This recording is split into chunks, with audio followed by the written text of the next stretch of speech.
베드로전서 1장 22절에서 2장 10절까지입니다. 베드로전서 1장 22절에서 2장 10절입니다.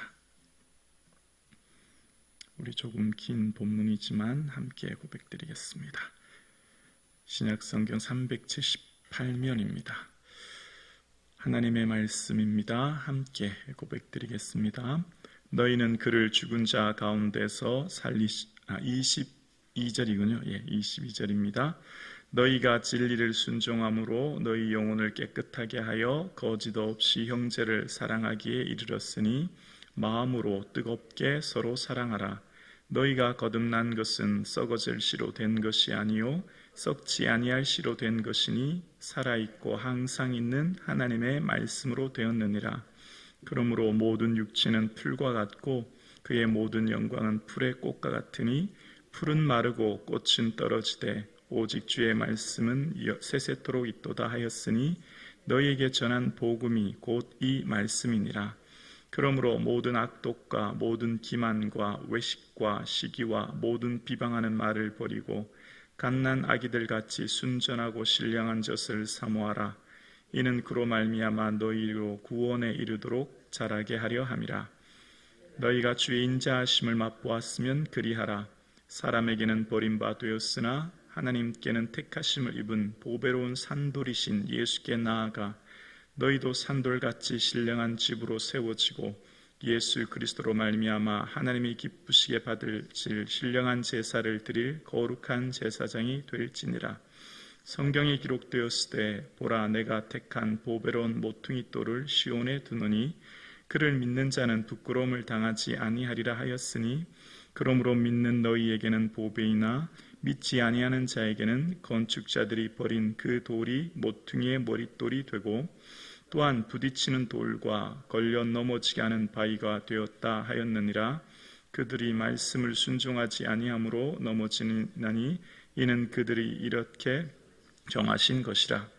그러나 너희는 택하신 족속이요 왕같은 제사장들이요 거룩한 나라요 그의 소유가 된 백성이니 이는 너희를 어두운 데서 불러내어 그의 기이한 빛에 들어가게 하시니에 아름다운 덕을 선포하게 하려 하심이라. 너희가 전에는 백성이 아니더니 이제는 하나님의 백성이요 전에는 국류를 얻지 못하였더니 이제는 국류를 얻은 자니라. 아멘. 예수님 허락하신 6월의 한 달 하나님의 은혜와 평강이 충만한 한 달 되기를 예수님의 이름으로 축복합니다. 아멘.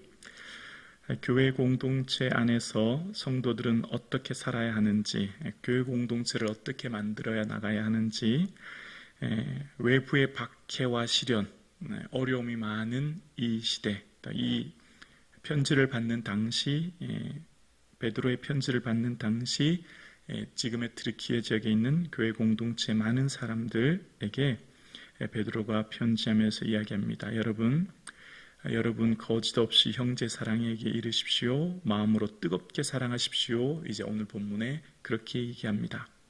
외부의 박해와 시련이 많은 지금 우리 성도들 모임을 통해서 뜨겁게 사랑하도록 권면하는 겁니다. 왜일까요? 사단은 교회 공동체를 무너뜨리기 위해 내부의 분열, 내부의 시기, 2장 1절 말씀처럼 이런 일들이 일어나기 때문입니다. 그래서 거짓 없이 순수한 마음으로 대가를 바라지 않은 마음으로 형제를 사랑하는데 그냥 사랑하는 것이 아니라 어떻게 사랑한다고요? 뜨겁게 사랑한대요. 뜨겁게. 여기 뜨겁게라는 말은 끊임없이입니다. 내가 좋으면, 내 마음 내키면, 내 생각대로 사랑했다가 저 사람 날 미워하네, 저 사람 내게 이러네 라면 이런 사랑이 아니라 끊임없이, 변함없이. 그리고 이 뜨겁게라는 말은 간절하게라는 말도 있어요. 간절하게. 여러분 사랑은 내리사랑이라는 표현 아시죠? 그리고 이 내리사랑에는 이런 의미가 있는 것 같아요. 너 없이 나는 살 수 없어. 이런 의미요. 그러니까 부모가 자식을 사랑할 때 자식은 부모 없어도 살지 몰라도 부모는 자식 없으면 살지 못하듯이 이 간절함으로 살아가는 겁니다. 이 간절하는 표현은 언제 쓰였냐면 예수님께서 겟세마네 동산에서 기도하실 때 힘쓰고 애써 더욱 간절히 기도하셨다라고 할 때 이 단어가 간절이었거든요.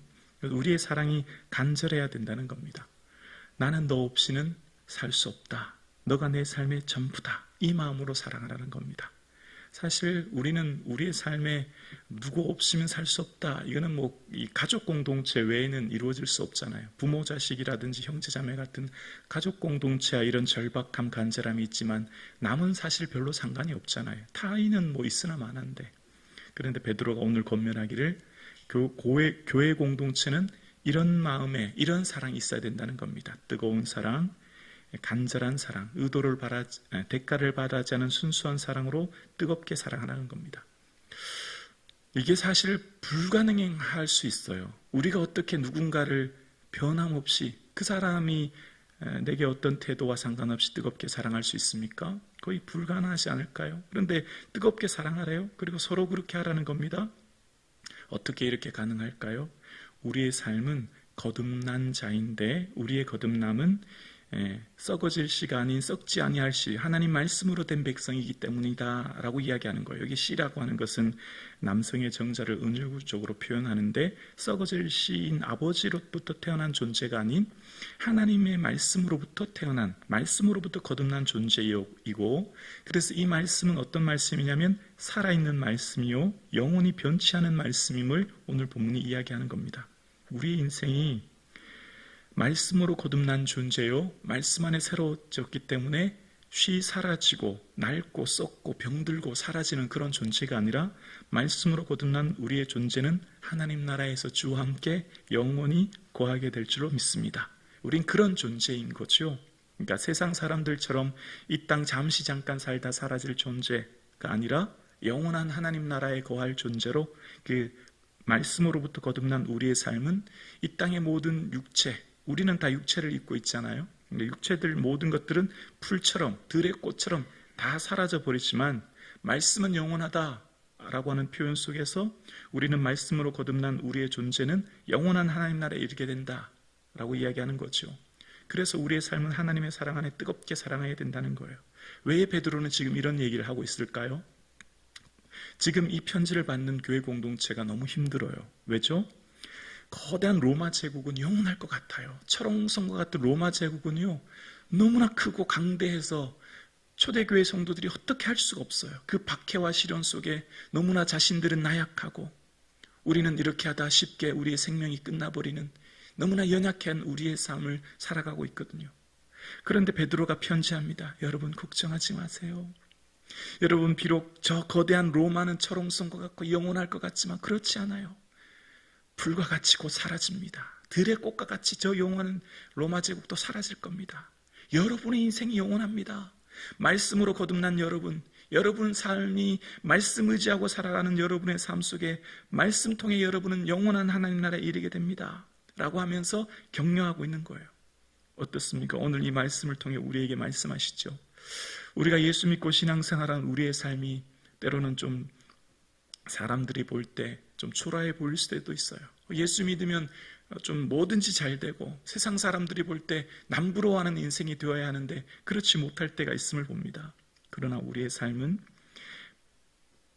하나님의 말씀이 영원한 것 같이 영원하신 하나님 말씀 의지하고 살아갈 때 우리의 삶은 저 영원한 하나님 나라가 우리에게 있는 줄로 믿습니다. 우리의 소망은 오직 저 천국, 저 하나님 나라이기에 비록 이 세상을 살아간 우리의 삶에 고난과 시련이 많을지라도 하나님 주신 은혜 가운데 날마다 새로워지게 되는 겁니다. 그래서 이제 2장 전반부부터는 얘기합니다. 그러면 성도는 무엇으로 사는 존재인가?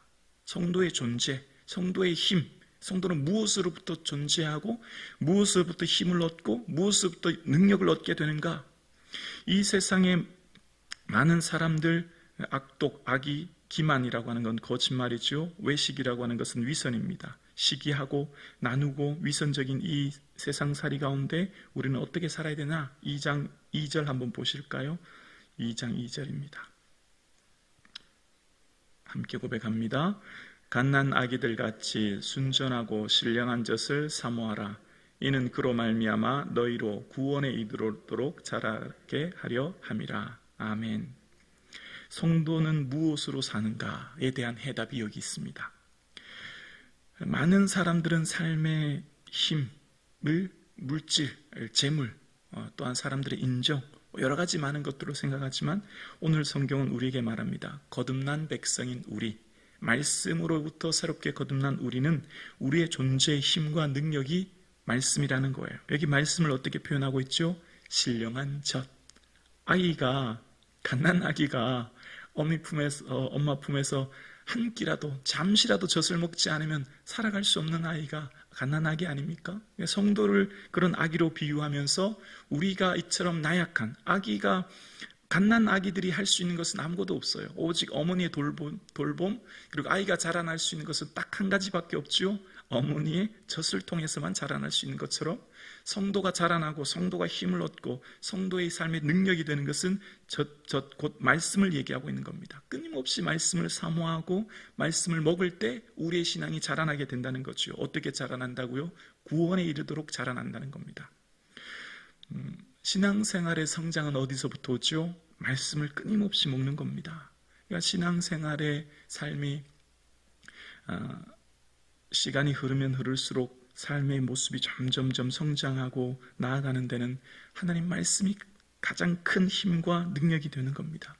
삶의 신앙 성도님들의 삶 가운데 보면 이렇게 어떻게 표현해야 되죠? 잘 멈춰있는 모습, 신앙생활이 성장하지 않은 모습, 그런 모습을 볼 때 참 안타깝고 마음이 아픕니다. 아이가 자라나지 않는 것을 우리는 장애라고 표현하는 것처럼 우리는 끊임없이 말씀을 통해 구원에 이르는 은혜가 있기를 주님의 이름으로 축원합니다. 그럴 때 이제 우리의 존재가 어떤 존재인지를 알게 되고 우리의 시야가 열려서 우리가 정말 보배롭게 여길 것이 무엇인가를 알게 된다는 거죠. 그래서 이 4절 후반부에 믿는 자에게 보배는 누구죠? 예수님이라는 겁니다. 우리를 건물로 표현하면서 산돌이신 예수님이 우리의 삶을 이루게 하시고 그래서 우리의 삶 가운데 보배 되신 예수 그리스도의 삶, 예수 그리스도를 귀히 여기면서 살아가는 우리는 이제 우리의 삶이 어떤 존재인가 드디어 알게 된다는 거죠. 비록 로마의 박해, 시련, 재산을 잃어버리고 가족이 어려움 당하고 심지어 목숨까지 잃어버리는 이 위기 상황 속에서 정말 믿음이 있는 우리의 삶에 연약해지는 우리에게 여러분 걱정하지 마십시오. 여러분은 어떤 존재인지를 기억하십시오 라고 하면서 이제 9절의 이야기입니다. 9절에 보면 9절입니다. 그러나 너희는 택하신 족속이요 왕같은 제사장들이요 거룩한 나라요 그의 소유가 된 백성이니 이는 너희를 어두운 데서 불러내어 그의 기이한 빛에 들어가게 하시니에 아름다운 덕을 선포하게 하려 하심이라. 아멘. 여러분이 보실 때 로마의 박해로부터 초라하고 연약한 여러분, 아무것도 아닌 것 같고 적대적 사회 속에 외국인처럼 이리저리 떠돌아다니며 아무것도 없다고 생각할지라도 여러분은 하나님의 왕같은 제사장들입니다. 여러분을 통하여서 하나님께서는 어두운 데 있는 수많은 사람들을 불러내어서 기이한 빛인 예수 그리스도의 빛을 비춰주시고 하나님의 어떤 분인가를 선포하고 있습니다. 여러분, 지금 로마 황제가 가장 강력한 힘을 가지고 있고 로마 황제를 모두가 부러워하는 이 시대에 정말 초대교회 성도들은 숨어 살아야 하고 밖에 속에 쫓겨다녀야 하는 정말 세상적으로 볼 땐 비주류요 소외된 이 사람들을 베드로가 이야기합니다. 여러분이 얼마나 존귀한 존재인지를 기억하세요. 어두운 이 세상에 빛 대신 예수를 비치는 존귀한 존재입니다라고 오늘도 이야기하고 있어요. 그 편지의 주인이 바로 저와 여러분인 거죠. 우리가 그렇습니다. 우리가 우리 스스로를 그래서 볼 때 연약해 보이지만 이 땅에서 나그네로 떠돌이로 살아가는 우리의 인생 아무것도 없는 것 같은다 할지라도 주님 보시기에는 그렇지 않다는 겁니다. 오늘 함께 예배드리시는 사랑하는 성도님, 예수님이 우리를 귀히 여기시고 예수님이 우리를 사랑하고 계시고 예수님이 그 무엇보다도 우리를 존귀히 여기시며 오늘도 우리와 함께 하십니다. 6월의 새 달이 시작되었습니다. 또 새로운 한 주가 시작되었습니다. 반복되는 일상, 정말 주님이 보이지 않고 만져지지 않고 주의 능력이 느껴지지 않은 이 험악한 세상을 살아온 우리에게 주님은 오늘도 말씀하고 계십니다. 얘들아, 내가 너희를 존귀히 여긴다. 왕같은 제사장으로 여긴다 라고 말씀하십니다. 이 보배 되신 예수님을 더욱 사랑하는 이 한 주간 되기를 주님의 이름으로 축원합니다.